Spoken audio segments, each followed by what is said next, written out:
Hey everybody, this is Danny with Legendary Muscle, and today I'm here with my buddy John and his 1969 Plymouth Satellite. Now, John, thank you very much for being here today. I appreciate you having me. Now, John, you might recognize, we had him on season 1, he had his Belvedere and he had his Plymouth Duster.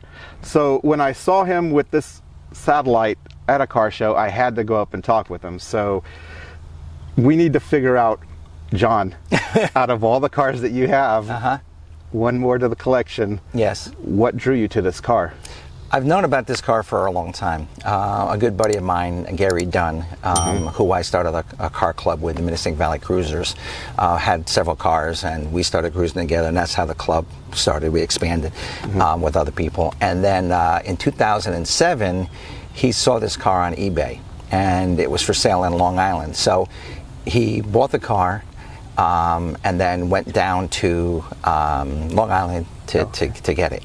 And then at that point it began with trying to, replace the motor, upsize things, make things better, so this car was originally a V8 4-speed car, but it wasn't, the way he wanted it. Oh, so okay. that began the changes. Okay. So what kind of engine did it have? Do you know? It was a 383 before. Oh, okay. And this car, the color of it, it's kind of a unique color, isn't it? It's called Q5. It's a seafoam turquoise color. It's a 1-year offering for $69 only. Okay. So the only other time I've seen this is on a Coronet. Okay. For that year. Oh, gotcha. So the Satellite, and these have all the same similar body lines to your Roadrunner and your GTX.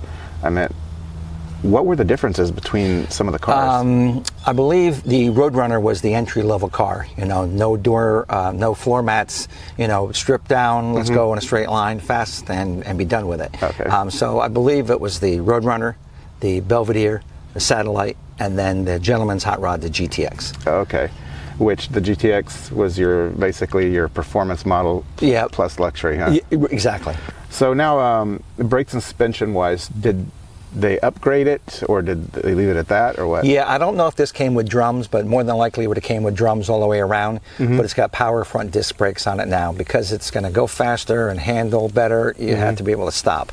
So that was done to it, and then it's got front and rear sway bars, and then the frame is tied together. So it's kind of a tighter package that'll actually handle versus being a little floppy around the corners. Yeah. Well, that's cool. So the interior that I'm looking at, is that the original interior? The back seat is the original. The front seats are Pro Car. They've got some side bolstering to kind of hold you in and give you better support. The seats recline versus the fixed position buckets from Chrysler. Oh, okay. But the pattern is as close that could be matched to the original pattern of the back seat. Okay. So this hood right here, obviously it's not an original hood. Did it come with this hood, or did you?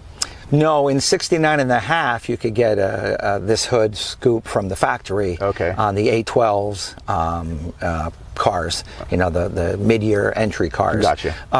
So this is an aftermarket AAR fiberglass hood that's put on here. It's a 6-pack hood. Okay. So I'm seeing an air filter from here, and the engine does look pretty big. Do you think we can have a look at it? Sure. Let's take a look. All right. All right. So this is a big engine. What kind of engine is it, John? This is a 440 that's stroked to 520 cubic inches. And instead of being carbureted like most cars out there, this has electronic fuel injection. It's called the FAST, F-A-S-T system.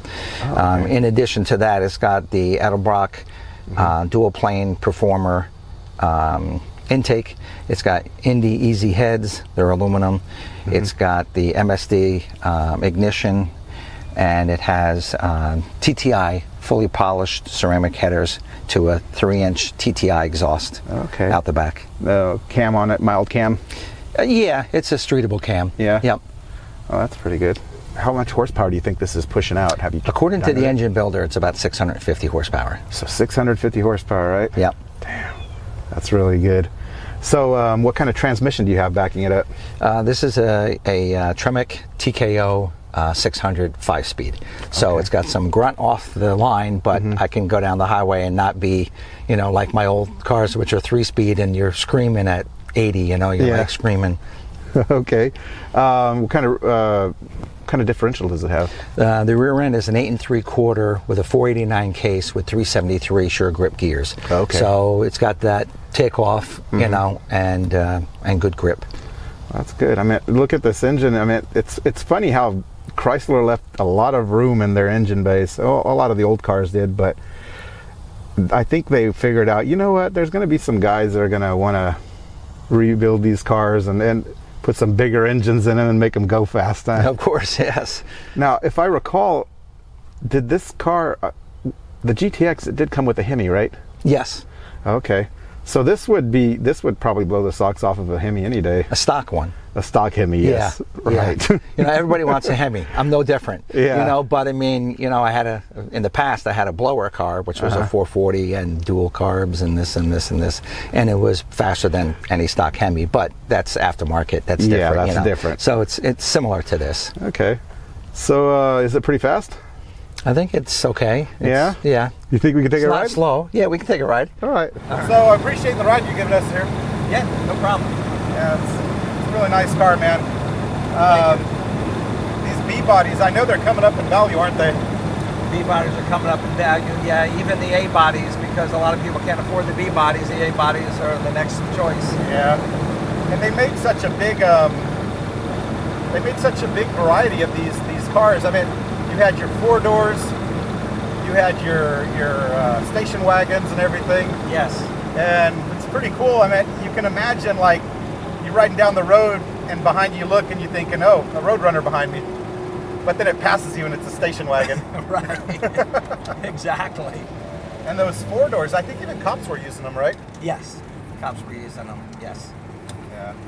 They're pretty good cars. It's a nice platform, too. I mean, even the Chargers, B-bodies. Charger, like satellites, Belvedere, GTX. Yeah. Yep. And the GTX convertible as well. Yes. They had that.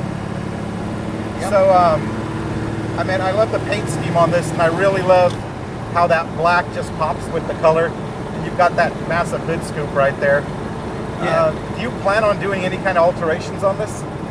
I don't see me doing a lot of alterations. It's got the fiberglass 6-pack hood scoop that you're mentioning. And then the color is a nice offset to that. It's seafoam turquoise, Q5 1-year color for $69.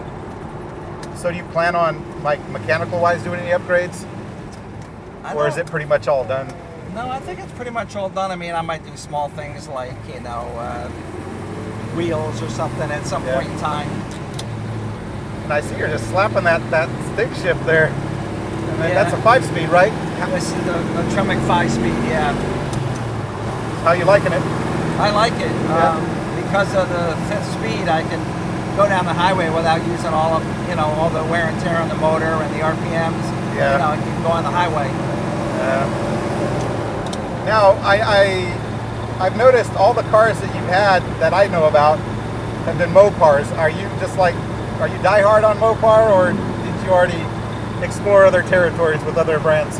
Well, I think that all goes back to when you grow up, what you're exposed to. I'm a firm believer. If there was 10 Chevys in your house, you're a Chevy guy. Yeah.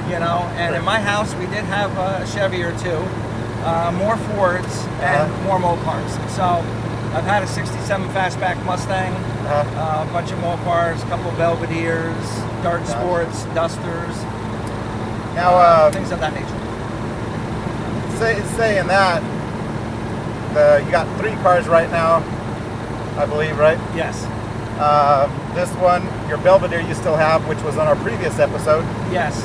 And also the Coronet, the red one. Right. And hopefully we get to do that one as well. Yes. Your wife in that aspect is being amazing with you, man. Yes. You cannot...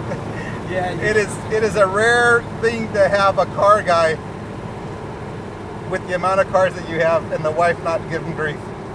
Yes. You have to have your wife on the same page with you. Yeah. The only other way to do that is if you're a single guy. Yeah, true. But my wife, She lets me enjoy this hobby. It's a pain to her sometimes. Yeah. Well, like everything. But overall, yeah, she's very good. She knows the history of this car too, right? She knows this car. Yeah, she knows this car. She knows the guy that I bought it from, and so yeah, she's very familiar with it. We've seen it many times. Mm-hmm. Yeah, that's pretty cool. Yep. So I know you're good friends with Fred. We have a friend in common, Fred. Yep. Has he seen this car yet? He has seen it. I was at the World Equestrian Center, and he saw it. Said he liked it, and he was kind enough to have me over to his house, and we cleaned things up or whatever. Yeah. So he does like it. Of course, his car is very nice. That's the reason why I asked, because I know he's got a 70 Roadrunner, I believe it is. Yes. And it is a beautiful car, and it's a blue, but it's not the same as this car. What is that? Is it a B5 or? He says his is B5 blue. B5 yes. blue? Okay, gotcha. Yep. So the first time you showed me this car, and was at a car show. And for those of you who don't know, John is a sly character because he every time I get to a car show, and John tells me, "Hey, can you swing by? I got my car over there." When he tells me that, usually I get there and it's never the same car. So you've done that to me twice already. With this car and then with the Coronet. Yes. So I have to be on my toes with you on that one. Uh-huh. But speaking of like car shows and everything, what's the public's response? I mean, did you get anything yet when you, because I know you entered it a couple of times. Yeah, I got 2 local trophies, Uh-huh. and one at Market in Marion, and I can't remember where the other one was. Maybe Hooters car show, I'm sure. But Uh-huh. again, like the car I just sold, the color is a big thing about it. Yeah. And this color being a 1-year color, people are really drawn to it. I go to different car shows, and people haven't seen this color. Oh yeah, I can feel it. Yeah.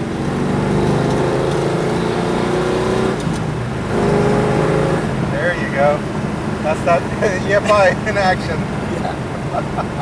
Man. So John, I really appreciate this trip down memory lane with you. Thank you. It's great having you always on the show, and I really appreciate the time you always give us. So everybody, if you like this episode, like and subscribe. From John, Danny. Wait a minute. You have a special shout out to give to anybody? I know there's somebody. Well, there's always my wife. Uh-huh. And then there's the guys that helped put this together. Gary Dunn, who was the previous owner. My friend Rich Shepko and Tommy Lane, who were instrumental in making this car come together. All right. So you heard him. That was John's shout out. This is my shout out. Thank you, everybody. We'll see you next episode.